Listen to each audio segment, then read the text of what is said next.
பெண் பாதுகாப்புங்கிறது ஐயோ, புரட்சி தலைவி ஜெயலலிதா இருந்த போது இப்படி ஒண்ணு நடந்திருக்குமாங்க? அவன் பேரை கேட்டாலே இருப்பான். அப்படி இருந்த ஒரு சட்டம் ஒழுங்கு அவங்க பெண்கள் பாதுகாப்புல அவங்க காம்ப்ரமைஸே பண்ணல. பெண் போலீஸுக்கே இங்க பாதுகாப்பு தேவைப்படுது. மாசம் 1000 ரூபாய் பெண்களுக்கு கொடுத்துட்டா பெண்கள் எல்லாம் பிரமாதமா இருந்துருவாங்க, ஓஷில ஹாப்பியா இருந்துருவாங்க அப்படின்ற மனப்பான்மை தான் இன்றைய அரசாங்கத்துக்கு இருக்குது. அதுல போய் நீங்க எப்படி பாதுகாப்பை எதிர்பார்க்க முடியும்? பாதுகாப்பை விட 10 ரூபாய் தான் முக்கியம் பாட்டிலுக்குன்னு நினைக்கிற அரசை வச்சுக்கிட்டு நம்ம பேசி பயனே கிடையாது. சட்டம் ஒழுங்கு கேலிக்குரியதாக ஆகி இருக்கிறது. காவல்துறை ஒரு ஏவல் துறையாக பணியாற்றுகிறது அப்படின்னு இவங்கெல்லாம் சொல்றாங்க. பீளமேட்டுல ஏர்போர்ட்டை சுத்தி வித்தின் 5 கிலோமீட்டர் ரேடியஸ்ல 3 முக்கியமான கல்லூரிகள் கூட இருக்குது. அது அப்படிப்பட்ட ஏரியா தான். அங்க ஒருத்தங்க கார்ல 11 மணி ராத்திரியில போறாங்க அப்படின்னு சொன்னா இதுக்கு போலீஸ அதுக்கப்புறம் ஐயா போச்சேன் அம்மா போச்சேன்னு அழுது பயணம். எல்லா இடத்துலயும் ஆக்சஸ் பண்றதுக்கான ஒரு உரிமையை எனக்கு அரசாங்கம் சட்டத்தின் வாயிலாக கொடுத்திருக்கு. நான் ஒரு இந்திய குடிமகன், எங்க வேணாலும் போலான்னு இருக்கும்போது ஒரு பெண் எங்கேயும் போக கூடாதா? நிறைய நேரத்துல சட்டத்துல சரிபா அப்படின்னு அவுத்து விட்டது எல்லாம் சமூகத்துல சரின்னு நீங்க ஒத்துக்க முடியாதுங்க. இதனால பாதிக்கப்படுறது யார்? பெண். ஆனா அங்க பாதிக்கப்படுறான். சட்டம் நம்மள எப்படி வேணா போன்னு சொல்லி இருக்குது.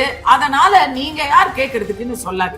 இல்ல அப்படி இல்ல மேடம். நாளைக்கு அப்ப பெண்களுக்கான கல்வி எதுக்கு, பெண்களுக்கான முன்னேற்றம் எதுக்குன்னு அந்த இடத்துக்கு கொண்டு போயிருன்ற பயத்துலதான் இந்த மாதிரியான விஷயங்கள் வேண்டாம் அப்படின்றத நம்ம நினைக்கிறதுக்கான இடத்துல இருக்கும். இதை நான் வன்மையா மறுக்கிறேன். ஒழுக்கம் கேட்டு உடனே பெண்ணை மட்டும் தான் கேக்குறியா அப்படின்னு கேட்காதீங்க. ஆணையம் தான் கேட்கிறோம். ஒரு பொம்பளைய காப்பாத்துறதுக்கு வக்கீல் அது ஆம்பளை உனக்கு கேக்குதான்னு அந்த பையனையும் தான் நாங்க கேட்போம். என் வீட்டுல இந்த மாதிரி ஒரு பிரச்சனை நடந்துச்சு, என் பொண்ணு எங்கேயோ போய் நடுராத்திரி எங்கேயோ மாட்டினா அப்படின்னு சொன்னா நான் பதற மாட்டேனா? என் பொண்ணு வேற, இன்னொருத்தங்க பொண்ணு ஊராம் பொண்ணு வேறையாங்க. அந்த தாய்க்காக யாராச்சும் பேசுறீங்களாங்க? நீ யோக்கியமா, நீ சினிமாவில நடிச்சவ தானே அப்படின்னு யாரு எனக்கு என்ன வேணா கேட்டுக்கோங்கப்பா. திரைக்கு முன்னாடி நீங்க பாக்குறது வேற, பின்னாடி பாக்குறது வேற. சோ உடனே கூத்தாடி எல்லாம் நமக்கு அட்வைஸ் பண்ணுதா, நடிகை எல்லாம் ஒழுக்கமா அப்படின்னு கேட்கறவங்களுக்கு நான் சொல்ல விரும்புறதே, இந்த மாதிரி மென்டாலிட்டியில தான் சீரழிவே ஆரம்பிக்கும். இது ஒரு ஆணாதிக்க அருவருப்பான ஒரு மென்டாலிட்டி. கலாட்டா நேயர்களுக்கு வணக்கம். நான் சரவண ராம்குமார். இன்று நம்மோடு கஸ்தூரி மேடம் இருக்காங்க. அவங்க கிட்டதான் பேசுறதா இருக்கும். பேசலாம். மேடம் வணக்கம். வணக்கம் மேடம். இந்த செய்தி குறித்து எல்லாருமே பேசிக்கிட்டு இருக்காங்க. கோவையில இந்த மாணவிக்கு நடந்த ஒரு துயர சம்பவம் அப்படின்றது, இது 3 பேர் சேர்ந்து இது அரங்கேற்றி இருக்காங்க அப்படின்னு போலீசார் சொல்லியிருக்காங்க. அது குறித்து பல்வேறு விஷயங்கள் பேசப்படுது. முதல்ல இந்த சம்பவம் அடுத்தடுத்து நடந்துகிட்டே இருக்கு. குறிப்பாக எதிர்க்கட்சி தலைவர் எடப்பாடி பழனிசாமி அவர்கள் பேசும்போது கூட இங்க இந்த பெண்களுக்கான பாதுகாப்பு அப்படின்றது குழி தோண்டி புதைக்கப்பட்டிருக்கு அப்படின்ற ஸ்டேட்மெண்ட்டை பேசுறாரு. பல்வேறு கட்சிகளும் கண்டனங்களை தெரியப்படுத்துறாங்க, ஆர்ப்பாட்டம் நடத்துறாங்க. உங்களுடைய பார்வையை பத்தி சொல்லுங்க மேம். பொதுவாக தமிழ்நாட்டில் போதை கலாச்சாரம் மேலோங்கி குடிப்பழக்கம் அப்படிங்கிறது சமூகத்துல ஒரு மிகப்பெரிய பிரச்சனை. ஒருத்தன் குடிக்கிறதுனால அவனை சுத்தி குடும்பம் கெடுது, அவனை சுத்தி இருக்கக்கூடிய சமூகமே சீரழியுது, குற்றங்கள் பெருகுது. குடியினால வர்ற வருமானத்தை விட அதனால வரக்கூடிய இழப்புகள் சமூக ரீதியாகவும் பொருளாதார ரீதியாகவும் மிக அதிகம். அதுவும் சரி, இப்போ புதுசா மெத்து கித்து அப்படின்னு போதை கலாச்சாரம் வேற ரொம்ப ஈஸியா தெருக்கு தெரு மூளை முடுக்கெல்லாம் பரவி இருக்கிறதுனால தமிழ்நாட்டுல ஒட்டுமொத்தமாகவே எல்லாருக்குமே ஆண் பெண் வேறுபாடு இல்லாமல் எல்லாருக்குமே ஒரு இருட்டுனா வெளியே போகிறதுக்கு அஞ்சற அளவுக்கு பாதுகாப்பு சட்டம் ஒழுங்குங்கிறது ரொம்பவே மோசமா இருக்கு அப்படிங்கிறது நான் சொல்லி தெரிய வேண்டியதில்லை. இந்த 4 வருஷத்துல முதல்வரின் இரும்பு கரம் எந்த அளவுக்கு செயல்பட்டுக்கிட்டு இருக்கு அப்படிங்கறத கண்ணெதிர நம்ம பார்த்துக்கிட்டு தான் இருக்கோம். ஐயா எடப்பாடி அவர்களும் இன்னும் பல தலைவர்களும் சொல்லியிருக்கிற மாதிரி அரசுக்கு வேண்டியவர்களை காப்பாத்துறதுக்கும் அரசுக்கு வேண்டாதவர்களை விமர்சிப்பவர்களை சுட்டி காட்டுபவர்களை குரல் வலைய நெரிக்கிறதுக்கும் தான் அது பயன்படுது. நீங்க கோவைக்கு முன்னாடி கேட்டீங்க. பட் கோவைக்கு அப்புறம் நடந்த ஒரு விஷயத்த சொல்றேன். கோவையில வந்து ஒரு கொடூரமான ஒரு அது நடக்குது. ஆம், அதுக்கு அடுத்த நாளு உள்ளூர் ஒரு இன்டோர் மீட்டிங். எல்லா பர்மிஷனும் வாங்கி, எல்லா தகவலும் சொல்லி, போலீஸ் பார்த்துக்கிட்டு இருக்க ஒரு இன்டோர்ல ஒரு அமைதி வழியில அறப்போர் இயக்கம் ஒரு மீட்டிங் நடத்துறாங்க.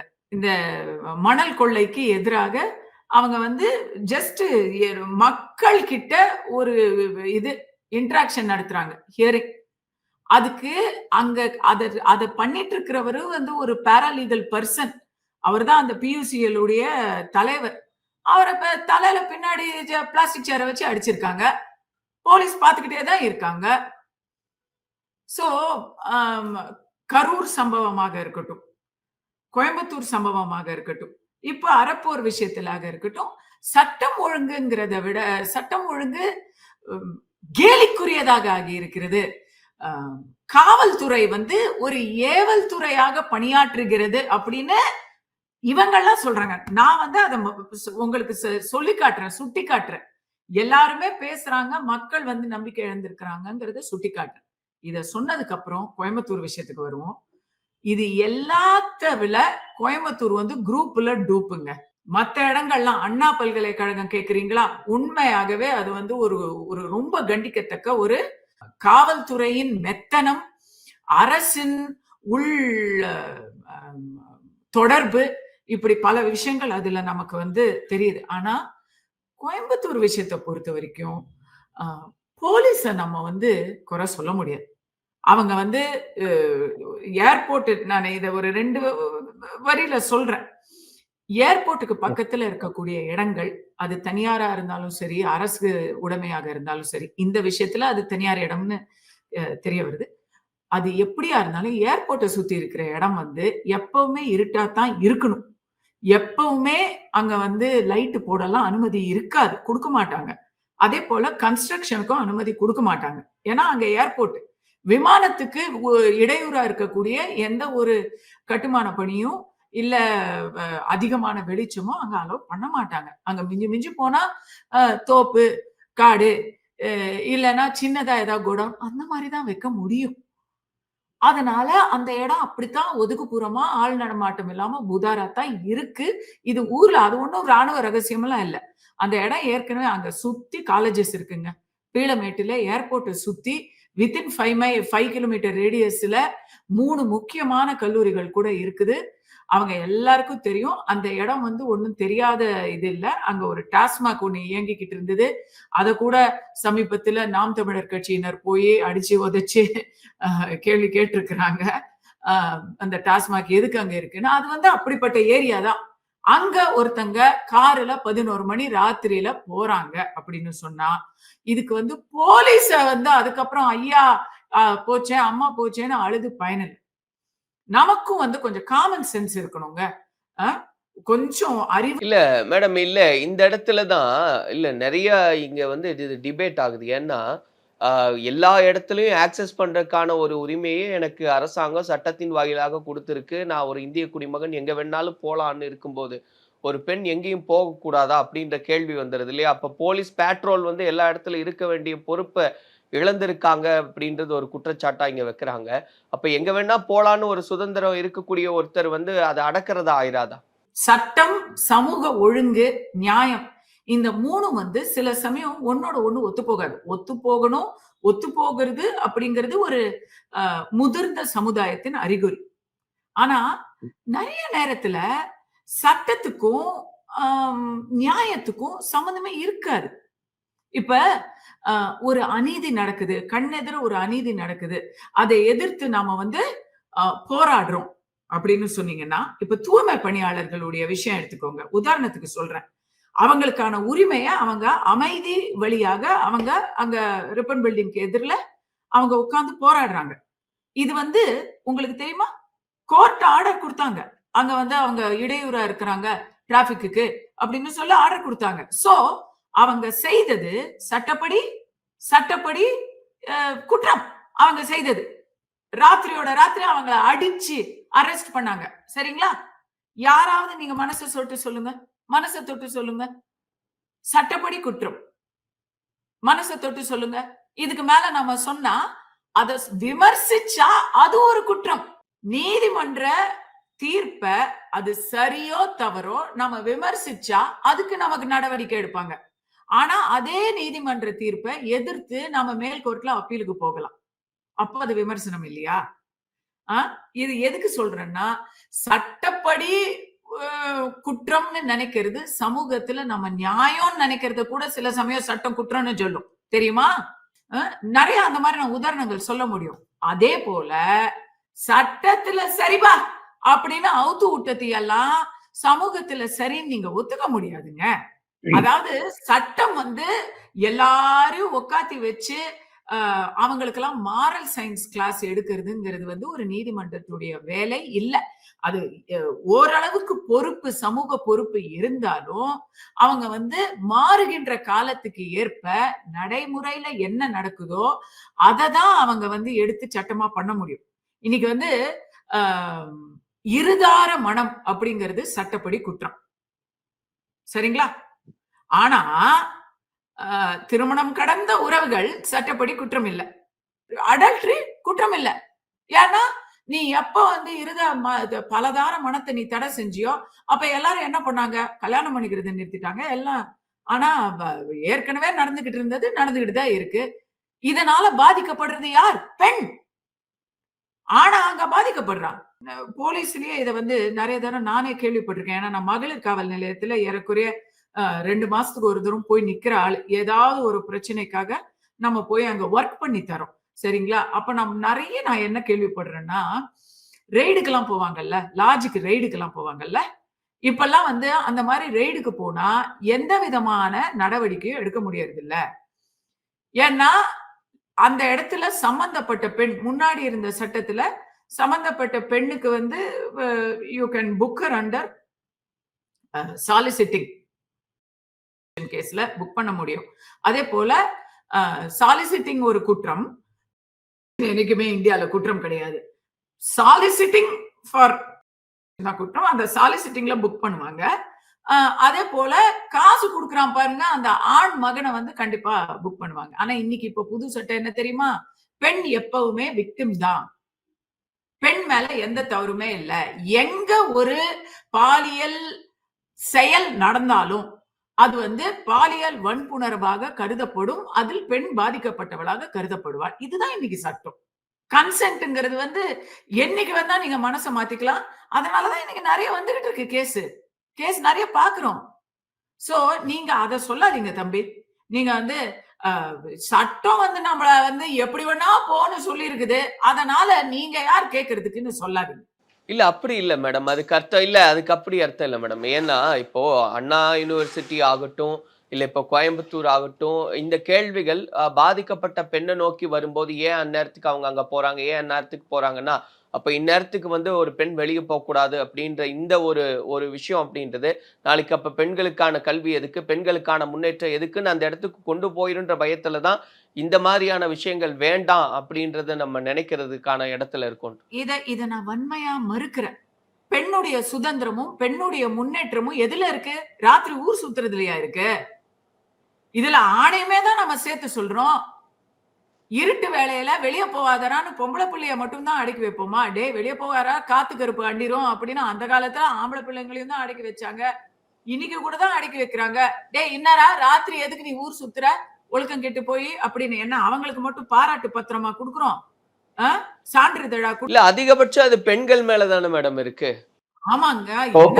சொல்றத காட்டில பெண்களை தான் நீ அங்க போகாத, நீ இங்க இருக்காத, நீ இதை செய்யாத, நீ இப்படி பார்க்காத, நீ உள்ள இருக்கணும் அப்படின்னு 1008 கட்டுப்பாடுகள் பெண்கள் மேலதானே இருந்தது.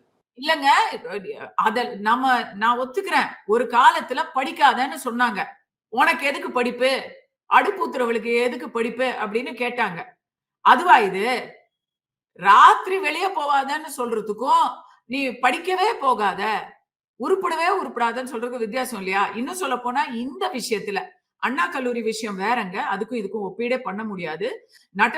நடுநிசி ராத்திரியில நடந்த ஒரு சம்பவத்துக்கும் அண்ணா பல்கலைக்கழகத்துல நடந்த ஒரு நம்பிக்கை துரோகத்துக்கும் நம்ம முடிச்சு போட முடியாது. அதுக்கப்புறம் வருவோம்.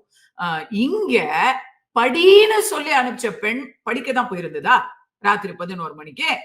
படிக்காதான்னு அதை தள்ளி விட்டாங்களா? மதுரையில இருந்து அந்த பொண்ணை படின்னு கோயம்புத்தூர்ல வயித்த கட்டி வாய கட்டி எத்தனை கனவுகளோட அந்த பெற்றோர் அமைச்சிருப்பாங்க. ஒருத்தன் குடிச்சு நாசமா போறான்னு சொன்னா, ஐயோ குடிக்காதரான்னு சொன்னா உடனே விக்டிம் பிளேமிங்பீங்களா நீங்க? டேய் உசுறு போடுறா, குடல் வெந்துருண்டா அப்படின்னு சொன்னா, குடிக்கிறது சட்டப்படி குற்றம் இல்ல. குடிக்கிறது சட்டப்படி குற்றமாங்க? நியாயமா கேளுங்க. குற்றமே கிடையாதுங்க அது சட்டப்படி. ஆனா உங்களுக்கு எனக்கு தெரியல. அது எவ்வளவு பெரிய பாவம், எவ்வளவு பெரிய சமூக அநீதி. அதே போலதாங்க ஒழுக்கம் கேட்டு உடனே பெண்ணை மட்டும் தான் கேக்குறியா அப்படின்னு கேட்காதீங்க, ஆணையும் தான் கேட்கிறோம். ஒரு பொம்பளைய காப்பாத்துறதுக்கு வக்கீல் அது ஆம்பளை உனக்கு கேக்குதான்னு அந்த பையனையும் தான் நாங்க கேட்போங்க. பட் இன்னைக்கு பாதிப்பு யாருக்கு? படிக்கவே கூடாது, படிப்பு முன்னேற்றம் அப்படின்னு பெண்கள் பேசும்போது நீங்க அதுக்கு தடையா பேசுறீங்கன்னு கேக்குறீங்களே. நான் சொல்றேன் தம்பி, இன்னைக்கு கோயம்புத்தூர்ல ஒரு கூட்டு வன்முறை நடந்திருக்குது அப்படின்னு கேள்விப்பட்ட எத்தனை பேரு, எத்தனை அப்பா அம்மா இன்னைக்கு பெண்களை வேணாம்மா, மேல் படிப்புக்கு நீ எங்கேயும் போக வேணாம், இங்கே எங்க கண்ணெதிர இருன்னு சொல்லி நிறுத்தி வைப்பாங்க தெரியுமா? உண்மையா இதுதான் அந்த ஜோடி செய்ததுக்கு பொறுப்பு அவங்க பொறுப்பு தான் எடுத்துக்கணுங்க. எப்ப பார்த்தாலும் போலீஸை திட்டுனா என்ன அர்த்தம்? இல்ல எந்த இடத்துல இல்ல மேடம், எந்த இடத்துல போலீஸ் வந்து நம்ம வந்து ப்ளேம் பண்றோம், ஏன் வந்து காவல்துறை வந்து கவனிச்சிருக்கணும்னா, இந்த மாதிரி வந்து எல்லா இடத்துலயும் போலீஸ் பேட்ரோல் செஞ்சிருக்கணும் அப்படின்றத ஒரு விஷயமா சொல்றாங்க. அதை தாண்டியும் கம்ப்ளைண்ட் அந்த இந்த மாதிரி ஒரு இன்சிடென்ட் நடந்ததுன்னு சொன்னதுக்கு அப்புறம் 11:35க்கே போலீஸ் வந்துருச்சு. ஆனா எங்கனால அந்த இடத்துல வந்து சர்வை பண்ண முடியல, கண்காணிக்க முடியல, அவ்வளவு பேர் இருந்தும் வந்து அந்த பெண்ணா தான் திரும்ப வந்தாங்க அப்படின்னு சொல்றாங்க அப்படின்னா, அப்போ காவல்துறை வந்து எவ்வளவு தூரம் அதுல ரியாக்ட் பண்ணியிருக்காங்கன்ற ஒரு இடம் இருக்கு இல்லையா மேம்? இல்ல அதுல நான் அந்த இதை பார்த்தேன், அந்த பிரஸ் மீட்டையும் பார்த்தேன். கொஞ்சம் அதுல வந்து முன்னுக்கு பின் முரணான செய்திகளா தான் இருக்கு. அவர் ஒண்ணு சொல்றாரு, அப்புறம் அதே மீட்டிலேயே அவர் வந்து அதை மாத்தி சொல்றாரு. ஃபர்ஸ்ட் வந்து 4 மணிக்கு தான் இது வந்து நாங்க போனோங்கிறாரு. அதுக்கப்புறம் 11 மணிக்கே எங்களுக்கு தகவல் வந்துச்சுங்கிறாங்க. என்னன்னு எனக்கு சரியா அது புரியவே இல்ல. ஆனா ஒண்ணு மட்டும் நான் வந்து கண்டிப்பா அதுல நம்புறேன். இதுல வேணும்ட்டே சதி பண்ணி, இப்போ அண்ணா பல்கலைக்கழகத்தை பொறுத்த வரைக்கும் அரசியல் அழுத்தம் காரணமாக கேஸே எடுக்கல. இங்க அப்படி இல்ல. 100க்கு தான் போன் பண்ணிருக்காங்க, 100க்கு கூட போன் பண்ணல. 108 ஆம்புலன்ஸ் கிட்ட மருத்துவ உதவி கேட்க போய் இது இந்த மாதிரி பிரச்சனை அப்படிங்கறதுனால போலீஸுக்கு வந்து அவங்க தான் தகவல் தெரிவிச்சிருக்கிறதா நமக்கு தெரிய வருது. இவங்க வந்து உடனடியா முடிந்த வரைக்கும் இவங்க செஞ்சிருக்காங்க. 100 போலீஸ் அம்சம் அப்படிங்கறதெல்லாம் வந்து ஒரு மிகைப்படுத்தப்பட்ட ஒரு எண்ணிக்கை அப்படின்னு தான் நம்ம நினைக்க வேண்டி இருக்குது. ஆனா கண்டிப்பாக இவங்க அமைச்சிருக்கிறாங்க, ஆக்ஷன் எடுத்திருக்கிறாங்க. அந்த பொண்ணை கண்டுபிடிக்க முடியல. இப்ப அவங்க தேடியுமே வந்து எங்களால ஃபைண்ட் அவுட் பண்ண முடியல. காலையில 4 மணிக்கு காலையில அந்த பெண்ணை தான் வந்தாங்க அப்படின்றாங்க. கிடைக்காது. ஏன்னா அங்க பாதிக்கப்பட்ட ஒரு ஆண் இருக்கிறாரு. அவர் வந்து இங்க போனா அங்க போனான்னு அவர் சொல்லுவாரு. எங்கன்னு நீங்க தேடுவீங்க? ஏறக்குறைய 1.5 கிலோமீட்டர் தள்ளி செவுத்துக்கு அந்த பக்கம் இந்த விஷயம் நடந்திருக்குன்னு செய்திகள் சொல்லும் பொழுது இதுல மூடி மறைக்க வேண்டிய எந்த காரணமுமே இல்ல. இப்ப பிடிச்சிருக்கிறாங்கல்ல, இமிடியேட்டா பிடிச்சிருக்கிறாங்க. அந்த 3 பேரும் வந்து ஏற்கனவே வந்து நோன் அக்யூஸ்ட் ஹிஸ்டரி ஷீட்டரு. அவங்க வந்து ஏற்கனவே கொலை குற்றத்துக்காக கேஸுக்கு கோர்ட்டுக்கு போயிட்டு வந்துட்டு இருக்கிற ஆட்கள். அந்த இதுல இருந்து என்ன தெரியுதுன்னா, அக்யூஸ் ஆனாலே அவங்களுக்கு பெயில் கொடுக்கும்போது ரொம்ப ஜாக்கிரதையா கொடுக்கணும். ஹிஸ்டரி ஷீட்டர்ஸ்க்கெல்லாம் டெய்லி வந்து கையெழுத்து போடுறது அந்த போன்ற விதிமுறைகளை வந்து ரெகுலரா வச்சிருக்கணும். அவன் போலீஸ் கண்காணிப்புலயே இருக்கணும். இவங்க இருக்கிறாங்க, போலீஸ் கண்காணிப்புல இருக்கிறாங்க. எப்படி ஒரு அக்யூஸ்டுக்கு டெய்லி கையெழுத்து இல்ல, தினசரி கையெழுத்து இல்ல அப்படிங்கறதே எனக்கு புரியல. இல்ல ஒருவேளை அதையும் இவங்க ஸ்கிப் பண்ணிட்டாங்களா என்னன்னு தெரியல. ஆனா திருட்டு வண்டியை திருடிக்கிட்டு இவங்க ஒதுக்குப்புறமா திருட்டு வண்டியை எடுத்துட்டு ஊருக்குள்ள வர மாட்டாங்க. இந்த மாதிரி வேற வேற ரூட்ல தான் போவாங்க. போலீஸ் எங்கெல்லாம் வராதுன்னு தெரியுமோ அங்கதான் போவாங்க. நான் என்ன கேக்குறேன், திருட அங்கதான் இருப்பான். அந்த ஏரியால ஆன்டி சோசியல்ஸ் எல்லாம் இருக்கிற இடம் தான். நீ ஏன் அங்க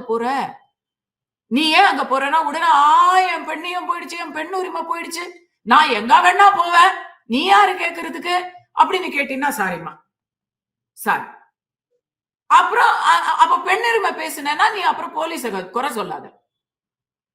நீ போலீஸ் வராதுன்னு தெரிஞ்சுதான் நீங்க அங்க போறீங்க. அது என்ன காரணமோ எதுவோ நீங்க போறீங்க. நான் அந்த காரணத்த கூட குறை சொல்லலங்க. நம்ம வீட்டு பசங்கள நம்ம அப்படி ஒத்துக்குவோமா? என் வீட்டுல இந்த மாரி ஒரு பிரச்சனை நடந்துச்சு. ஆ அ ஒரு என் பொண்ணு எங்கேயோ போயி நடுராத்திரி எங்கேயோ மாட்டுனா அப்படின்னு சொன்னா நான் பதற மாட்டேனா? என் பொண்ணு வேற, இன்னொருத்தங்க பொண்ணு ஊராம் பொண்ணு வேறயாங்க. அவங்களும் என்ன மாரி தானே வலி எடுத்து பெத்திருப்பாங்க அந்த பிள்ளைய. அந்த தாய்க்காக யாராச்சும் பேசுறீங்களாங்க? என்னவோ பெண்ணுரிமை பெண்ணுரிமைன்னு பேசுறீங்களே, அந்த தாய்க்கு உரிமையே கிடையாதா? தன்னுடைய மனைவி தன்னுடைய பிள்ளைகள் நல்லா பாதுகாப்பா இருக்கணும் அப்படிங்கிறது அவங்களோட உரிமை கிடையாதா? அந்த பாதுகாப்புக்கு யார் பொறுப்பு? அந்த பிள்ளைகள் பொறுப்பு இல்லையா? உடனே போலீஸ் வந்துரணும். போலீஸ் வந்து குற்றம் நடந்த பிறகு குற்றவாளிகளை பிடிச்சிருக்கிறாங்க. இதுக்கு மேல என்ன பண்ண முடியும் அவங்க? உடனடியா இப்போ 1 மாசத்துக்குள்ள சார்ஜ் ஷீட் போடணும். ஐயா, அப்பா முதல்வர் ஸ்டாலின் அவர்கள் பேசியிருக்காரு. 1 மாசத்துக்குள்ள சார்ஜ் ஷீட் போடணும். உடனடியா இதுக்கு வந்து நடவடிக்கை எடுக்கணும் பேசியிருக்கிறாரு. அவருடைய ஆட்கள் யாரும் அதுல சம்மந்தப்படலங்கிறது தெளிவா தெரியுது. அதனால தான் அவர் தைரியமா 1 மாசத்துல சார்ஜ் ஷீட் கேட்டிருக்கிறாரு. அந்த சார்ஜ் ஷீட்ட எப்படி போட முடியும்? இது ஒரு கூட்டு ஆ அந்த பொறுத்த வரைக்கும் நீங்க வந்து அந்த பெண்ணுடைய உடல் ரீதியான உடற்கூறுகளை பார்க்கணும். மருத்துவ முறையில அத பார்க்கணும். அதுக்கப்புறம் டிஎன்ஏ டெஸ்ட் எடுக்கணும். ஆ இப்போ வந்து நெறைய பேரு இதுலலாம் கேட்கிறீங்க. மீடியால நெறைய பேரு அந்த குற்றவாளிகள இப்பவே வந்து முகத்த எதுக்கு மூடி கூட்டிட்டு போறீங்க? அவன் என்ன தேச தியாகியா? மூஞ்ச காட்டுங்க அப்படின்லாம் திட்டுறாங்க. எப்படி காட்ட முடியும்? ஐடென்டிஃபிகேஷன் பரேட் நடத்தணும். அந்த பெண் வந்து அந்த பெண் தான் ஒரே சாட்சி. தனக்கு நடந்த கொடுமைக்கு அந்த பெண் மட்டும் தான் சாட்சி. அந்த பெண்ணுடைய வாக்குமூலத்துல தான் நாம வந்து இந்த கேஸ பில்ட் பண்றோம். அப்போ அந்த ஐடி பரேட் நடத்தணும், டிஎன்ஏ டெஸ்ட் எடுக்கணும். இதுக்கெல்லாம் நேரம் ஆகும். 1 மாசத்துக்கு மேலயே ஆகும். இல்ல அப்ப அதுக்கு முன்னாடியே கால்ல சுட்டது அப்படின்றது எப்படி மேடம் பாக்குறீங்க? ஏன்னா நீங்க இவங்க தான் குற்றவாளி அப்படின்னு ஊர்ஜிதப்படுத்தணும் கரெக்ட் தான். அதுக்கு முன்னாடி அவங்க முகத்த வெளிய காமிக்க முடியாது. அதுவும் சரிதான். ஆனா சுட்டு பிடிக்கும்போது, அப்ப இவங்க ஒருவேளை இவங்க தான் அப்படின்றத எப்படி நம்ம அந்த இடத்துக்கு வந்து சுட்டு பிடிக்கிறோம்ன்றது ஒரு கேள்வி வருது இல்லையா? இல்ல சிசிடிவி கேமரா ஆதாரத்துல பார்த்திருக்காங்க. இவங்க வண்டிய திருடுறத பார்த்திருக்காங்க. அதே வண்டி அங்க வந்து திருப்பி அவங்க கையில கிடைச்சிருக்கு. அந்த வண்டிய இவங்க பாதிக்கப்பட்ட ஆணும், பெண்ணும் வந்து அந்த வண்டிய வந்து விவரிச்சிருக்கிறாங்க. இப்படி நெறைய சிச்சுவேஷனல் எவிடன்ஸ் நெறைய இருக்கு. இருந்தாலும் நீங்க கேட்கிற கேள்வி சட்ட ரீதியாக சரிதான். ஆ நீக்கமற, ஐயமற இவங்களுடைய குற்றத்தை நீதிமன்றத்தில் நிரூபிக்க வேண்டும். உண்மதான். இப்பவே வந்து ஆமா எங்க கண்ணால பார்த்துட்டோமே, இதான் தெரியுதே அப்படின்னு செய்ய முடியாது. இதுக்கு நெறைய ப்ரொசீஜர் இருக்கு, புரோட்டோகால் இருக்கு. குறைந்தபட்சம் 3 மாசத்துல இதுக்கு வந்து ஒரு நல்ல தீர்ப்பும் கிடைக்கிறதுக்கு வழி இருக்கு. ஃபாஸ்ட் ட்ராக் பண்ணி இன்னைக்கு தமிழ்நாடே பார்த்துக்கிட்டு இருக்கு. எலக்ஷன் 6 மாசத்துல இருக்கு. இந்த அழுத்தம் வந்து கண்டிப்பா அரசாங்கத்து மேல இருக்குங்கிறதுனால வேகமா இதுல அந்த முக்கியமா அவங்க ஆட்கள் யாரும் இதுல வந்து மாட்ட போறது இல்லைங்கிறதுனால இதுல வந்து துரிதமான செயல்பாட்டை நீங்க வந்து எதிர்பார்க்கலாம். இல்ல இப்ப தொடர்ந்து இதே இது நடக்குதுல்ல மேம். இப்போ நெறைய எல்லா கட்சிகளும் சேர்ந்து ஆர்ப்பாட்டத்த அறிவிக்கிறாங்க. தொடர்ச்சியாக தமிழ்நாட்டுல இது போன்று நடந்துகிட்டே இருக்கு. சட்டம் ஒழுங்கு எந்த மாதிரியான ஒரு விஷயமா இருக்கு. ஏன் காவலர்களே வந்து இந்த மாரியான இழிவான செயல்கள்ல ஈடுபட்ட காட்சிகளை எல்லாம் நம்ம பார்த்திருந்தோம். அப்ப எந்த அளவுக்கு சீர்கெட்டு இருக்கு அப்படின்னு நீங்க பார்க்குறீங்க மேடம்? ஏன்னா எதிர்க்கட்சிகள் அழுத்தமாவே அத பதிவு செய்றாங்க. இல்ல அது எதிர்க்கட்சிகளுக்கு வந்து பத்தலன்றேன் நானு. ஏன்னா ஒரு போராட்டத்தை எடுக்கிறதுக்குள்ள அடுத்த பிரச்சனை வந்துருது. பாதுகாப்பு சம்பந்தமாக மட்டுமே அத்தனை பிரச்சனை. ஒரு நாள் ஒரு பொழுது ஒரு வேலைக்கு ஒரு கொள்ளை, எல்லாத்துக்கும் மேல எங்க பார்த்தாலும் போதை, வன்முறை இப்படியே இருக்குது. இது எதிர்க்கட்சிகள் வெறும் பெண்கள் பாதுகாப்பு சம்பந்தப்பட்ட போராட்டங்களே பாத்தீங்கன்னா மாசத்துக்கு 2 செய்றாங்க. போலீஸுக்கே பெண் போலீஸுக்கே இங்க பாதுகாப்பு தேவைப்படுது. இப்படி இருக்கு நிலைமை. சோ பெண் பாதுகாப்புங்கிறது ஐயோ, புரட்சி தலைவி ஜெயலலிதா இருந்த போது இப்படி ஒண்ணு நடந்திருக்குமாங்க? அவன் பேரை கேட்டாலே இருப்பான். அப்படி இருந்த ஒரு சட்டம் ஒழுங்கு அவங்க பெண்கள் பாதுகாப்புல அவங்க காம்ப்ரமைஸே பண்ணல. அவங்கள பத்தி எத்தனை விமர்சனங்கள் இருந்தாலும், அப்படி கேஸ்ன்னு வந்தா அவங்களா ஏதாவது கேஸ் போட்டாதான் உண்டே தவிர, ஜஸ்ட் வெளிய ஊருக்குள்ள பொம்பளை கேஸ் அப்படிங்கிறது ரொம்ப குறைவா இருந்த காலம். இப்போ வந்து ரொம்ப அதிகமானதுக்கு காரணம் அரசு இதையெல்லாம் ப்ரையாரிட்டியா எடுக்கிறது இல்ல. அவங்க போலீஸுக்குன்னு சில அசைன்மெண்ட்ஸ் வச்சிருக்கிறாங்க. அதுக்கு போறதுக்கே போலீஸுக்கு சரியா இருக்கு. அதுக்கப்புறம் பிரஸ் மீட் கொடுக்கறதுக்கு வேற டைம் வேணும். இப்படி எல்லாம் இருந்தா உண்மையான பிரச்சனைகளை கவனிக்கிறதுக்கு எங்கெங்க நேரம் இருக்க போகுது? இல்ல இப்ப இந்த குற்ற பின்னணியில இருக்கிறவங்க திரும்ப திரும்ப ஒரு குற்றம் செய்யறாங்க அப்படின்னா உண்மையாவே இப்ப வந்து தமிழ்நாட்டுல வந்து ஒரு அச்சம் அப்படின்றத இல்லாம போயிருச்சு. அதுவும் குறிப்பா காவல்துறை மேல ஒரு பயமே இல்லாம போயிருச்சு அப்படின்ற நிலைக்கு வந்துட்டோமா நம்ம? காவல்துறை மேல பயம் இருக்கா இல்லையாங்கிறத நீங்க அத ஒரு பக்கம் வைங்க. தண்டனைங்கிறது கிடைக்குதா அப்படின்னு கேட்டா தமிழ்நாட்டுல தண்டனை இப்ப ஒரு குற்றம் நடத்தினா அந்த குற்றத்துல செஞ்சது யாரு, செஞ்சவரு எந்த ஜாதி, அவர் பின்னாடி எத்தனை ஓட்டு இருக்கு, எந்த கட்சி, எதிர்கட்சியா இல்ல நம்ம ஆளுங்கட்சியா, இதையெல்லாம் பார்த்துதான் கேஸையே எடுக்கிறாங்க. அந்த கேஸ் மேல செயல்பாடு அதுக்கப்புறம் தான் நடக்குது. பல இடங்கள்ல இதோ இப்போ அப்பாவு அவர்களுடைய ராதாபுரம் தொகுதியில தான் அந்த இது நடந்திருக்குது. அரப்பூர் பிரச்சனை நடந்திருக்குது. ஒருத்தர் தாக்கி இருக்கிறாங்க. உள்ள ஒரு கும்பல் புகுந்து தாக்கி இருக்குது. அவங்களையெல்லாம் அரெஸ்ட் பண்ணிருக்காங்க. அட்டாக் பண்ணவங்களை அரெஸ்ட் பண்ணிருக்காங்க. பட் அன்னைக்கு தாக்குதல் நடக்கும் பொழுது வருமுன் காப்போம் அப்படிங்கிற நிலைமை வந்து நம்ம தமிழ்நாட்டுல இல்லவே இல்லை. அதுக்கு காரணம் என்ன? அதுக்கு காரணம் இதுதான். அரசு அழுத்தம் தவறான இடங்கள்ல இருக்குது. கஸ்தூரியும் வரதராஜனையும் கிஷோர் சாமியும் மாரிதாஸையும் கைது பண்றதுல இருக்கக்கூடிய வேகத்தை வேங்கை வயல் விஷயத்துல காட்டுறது இல்ல. யார் அந்த சார்னு கண்டுபிடிக்கிறது இல்ல. கள்ளக்குறிச்சி விஷயத்துல மௌனம் காட்டுறீங்க. ஐயா, குறைந்தபட்சம் கரூர்ல இத்தனை பெரிய இவ்வளவு உயிர்கள் போயிருக்கு. அதுல சட்ட பிரகாரம் என்னெல்லாம் நடந்திருக்கணும், புரோட்டோகால் படி என்னெல்லாம் நடந்திருக்கணும், அங்க ஏன் அந்த டிஎஸ்பி எஸ்பி அவங்களுக்கு மேல எந்த ஆக்ஷனும் எடுக்கல, இதெல்லாம் வந்து யாரும் கேட்கறதே இல்லையே. நமக்கு தெரிய கூட தெரியாது, கேட்கறதுக்கு நம்ம தெரிய கூட தெரியாது. மாசம் 1000 ரூபாய் பெண்களுக்கு கொடுத்துட்டா பெண்கள் எல்லாம் பிரமாதமா இருந்துருவாங்க, ஓஷில ஹாப்பியா இருந்துருவாங்க அப்படின்ற மனப்பான்மை தான் இன்றைய அரசாங்கத்துக்கு இருக்குது. அதுல போய் நீங்க வந்து எப்படி பாதுகாப்பை எதிர்பார்க்க முடியும்? நீங்க ஏன் வந்து சமூக பாதுகாப்பு, சமூக உணர்வு எல்லாமே சீரழிஞ்சு போயிருக்குன்னு கேக்குறீங்க. நான் கேக்குறேன். இல்ல எடப்பாடி பழனிசாமி அவர்கள் வந்து சொல்லும்போது நீங்க சொன்ன மாதிரி பொன்முடி அவர்களுக்கு திரும்ப வந்து அந்த பொறுப்பை கொடுத்தது கூட அந்த பெண்கள் பாதுகாப்பை ஒட்டி ஒரு சுட்டி காட்டி இருந்தாரு. குறிப்பாவே வந்து பெண்களுக்கு எதிராக வந்து தவறா பேசி இருந்தாரு அப்படின்னப்போ கூட திரும்ப அந்த பொறுப்பை கொடுக்குறீங்களே. நீங்க நாகரிகமா சொல்றீங்க. பேசினாரு அவரு. கோர்ட் சொல்லுது கேஸ் போடுங்க அவர் மேலன்னு. இன்னைக்கு வரைக்கும் கேஸ் போடல. இன்னைக்கு வரைக்கும் அவருடைய எந்த பதவிக்கும் ஆபத்து வரல. கேட்டா கட்சி பொறுப்புல இருந்து தூக்கிட்டோம், வேற என்ன வந்து எத்தனை தண்டனை கொடுக்க முடியும் அப்படின்னு கனிமொழி அக்கா கேக்குது. அப்பா அவங்களுக்கு வந்து அவங்க பெண்களா தெரியல.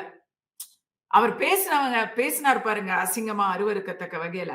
அதெல்லாம் வந்து அதுக்குதான் அவங்கள கட்சியை விட்டு கட்சி பதவியில இருந்தாரு அவரு. அதை மட்டும் தூக்கிட்டோம். அமைச்சரா இருக்கிறாரு, ஆமா இருக்கிறாரு. எம்எல்ஏவா இருக்கிறாரா, ஆமா இருக்கிறாரு. அது நீங்க சொன்ன கேள்விக்கு இதுதான் பதில். இப்ப திரும்ப அதையும் கொடுத்துட்டாங்க, அந்த பொறுப்பையும் மீண்டுமே கொடுத்தாச்சு. அப்படிங்கும் போது அப்ப எந்த விதத்திலையும் பனிஷ் பண்றது இல்ல. அமைச்சர் செந்தில் பாலாஜி அவர்கள் எப்படா பெயில்ல அக்விட் கிடையாது, பெயில்ல எப்ப வெளியே வருவாரு, எப்ப அவருக்கு மறுபடியும் ஓடி போய் மறுபடியும் அமைச்சர் பதவியை கொடுக்கலான்னு காத்துட்டு இருந்த அரசுங்க இது. பாதுகாப்பை விட 10 ரூபாய் தான் முக்கியம் பாட்டிலுக்குன்னு நினைக்கிற அரசை வச்சுக்கிட்டு நம்ம பேசி பயனே கிடையாது. சமீப காலமாக ஒரு இந்த இன்டர்நெட், செல்போனு இதெல்லாம் வந்து டெக்னாலஜி அதிகமா போச்சு. டெக்னாலஜியில நல்லதும் இருக்கு, கெட்டதும் இருக்கு. தமிழ்நாட்டுல தமிழ் பெண்கள் மாணவிகள் மத்தியில ஒரு அதிர்ச்சியூட்டும் கலாச்சாரம் பரவி கொண்டிருக்கிறது. அது என்னன்னா, இந்த ஆப் மூலமாக முன்பின் தெரியாதவர்களோட போறது, முன்பின் தெரியாத இடங்களுக்கு போறது போன்ற விஷயங்களை வந்து இன்னைக்கு மாணவிகள் மத்தியிலேயே வந்து நிறைய பரவி இருக்கிறதா நம்ம பார்க்கிறோம், கேள்விப்படுறேன். அதெல்லாம் வந்து ரொம்ப அதிர்ச்சியூட்டும் ஒரு விஷயங்களா இருக்கு. அடிப்படையில கொஞ்சம் ஒழுக்கம் இருக்கணுங்க. அ நீ வந்து யோக்கியமா, நீ சினிமாவுல நடிச்சவ தானே அப்படின்னு யாரு என்ன வேணா கேட்டுக்கோங்கப்பா. எனக்கு அதெல்லாம் பத்தி கவலை இல்ல. ஏன்னா சினிமாவுல நாங்க 100 பேர் நடுவுல எங்களுடைய அ வேலையத்தான் நாங்க கவனிக்கிறோம். அ திரைக்கு பின்னாடி நாங்களும் வந்து ஒரு சராசரி வாழ்க்கைய, குடும்ப வாழ்க்கையை எங்களால முடிஞ்ச அளவுக்கு நல்லபடியா வாழணும்னு தான் நாங்க எல்லாரும் ட்ரை பண்ணிக்கிட்டு இருக்கிறோம். எல்லாருக்கும் அந்த முயற்சி தான். அ நானும் வந்து ஒரு ஃபேமிலிய வந்து ஒரு குடும்ப தலைவியா தான் இருக்கிறேன். சினிமாவுல எல்லாருமே அவங்களும் வந்து அக்கா, தங்கைங்களோட பிறந்தவங்க தான். அ ஒரு திரைக்கு முன்னாடி நீங்க பார்க்கிறது வேற, பின்னாடி பார்க்கிறது வேற. உடனே கூத்தாடி எல்லாம் வந்து நமக்கு அட்வைஸ் பண்ணுதா? நடிகை எல்லாம் வந்து ஒழுக்கமா? அப்படின்னு கேட்கிறவங்களுக்கு நான் சொல்ல விரும்புறதே, இந்த மாரி மென்டாலிட்டில தான் சீரழிவே ஆரம்பிக்குது. ஒரு பெண் சினிமாவுல நடிச்சுட்டா, உடனே அவள ஆபாசமா நினைக்கிறது. அவ ஒழுக்கத்த வந்து தவறா நினைக்கிறது. இது வந்து ஒரு ஆணாதிக்க, அருவருப்பான ஒரு மென்டாலிட்டி. இதே தான் பெண்களுக்கு ஒரு பெரிய தடையா மற்ற இடங்கள்லயும் இருக்கு. பொது வெளியில வந்துட்டா போதும். அரசியல்ல இன்னைக்கு பேசக்கூடிய இளம் பெண்கள் அவங்கள என்னெல்லாம் ட்ரோல் பண்றாங்கங்கிறத நம்ம பார்க்கிறோம். அதேபோல வேலைக்கு போற பெண்கள அவ வேலைக்கு போயிட்டு திரும்பி வர்ற வரைக்கும் முள்ளு மேல நடக்கிற மாரி தான். அவ குடுக்குற சம்பளமும் வேணும். அதே சமயத்துல அவள வந்து நம்ம அ அசிங்கமாவும் பேசுவோம். அப்படிப்பட்ட ஒரு சமுதாயத்துல எவ்வளவோ போராட்டத்துக்கு நடுவுல தான் பெண்கள் வந்து வெளிய போய்க்கிட்டு வந்துகிட்டு இருக்கிறாங்க. அதுக்கு ஆபத்து வரும் வகையில இந்த டேட்டிங் கலாச்சாரம், பாக்கெட் மணி கலாச்சாரம் வந்திருக்குது. அதையெல்லாம் வந்து பெற்றோர்கள், அ சம்பந்தப்பட்ட கல்லூரிகள் அவங்கெல்லாம் வந்து அத கொஞ்சம் நல்லபடியா அ இன்னும் அதிகமா அத கண்காணிக்கணும். ஆம் ஹாஸ்டல்ல தங்கி படிக்கிறவங்கள, ஹாஸ்டல்ல ஒரு அப்பா, அம்மா வந்து ஹாஸ்டல நம்பி, கல்லூரி நிர்வாகத்த நம்பி தான் பிள்ளைகள விடுறாங்க. ரொம்ப, ரொம்ப ஸ்ட்ரிக்ட்டா இருக்கணும். அதனால கெட்ட பேர் வந்தா கூட பரவால்ல. இங்க தமிழ்நாட்டுல சென்னையில ஒரு கல்லூரியில ஆணுக்கும், பெண்ணுக்கும் பேசுறதுக்கே ஆ இது இல்ல, அனுமதி கிடையாது அப்படின்றாங்க. அந்த அளவுக்கு ரொம்ப எக்ஸ்ட்ரீமா போகலன்னாலும், கடைசியில இந்த மாரி விஷயங்கள் நடக்கும் பொழுது, ஆமாய்யா, அதுவே சரிதான்யா அப்படின்னு தோணும்படி ஆயிடுது. ஃப்ரீடம் நான் என்ன வேணா பண்ணலாம் அப்படிங்கிற ஃப்ரீடம் எப்ப தெரியுமா வரும்? ரெஸ்பான்சிபிலிட்டி இருந்தா தான் ஃப்ரீடம் வரும். பொறுப்பில்லாம இருக்கிறதுக்கு பேரு சுதந்திரம் கிடையாது. பொறுப்புடன் நடந்து கொண்டால் தான் முழுமையான சுதந்திரம் கிடைக்கும். நன்றி. ஓகே.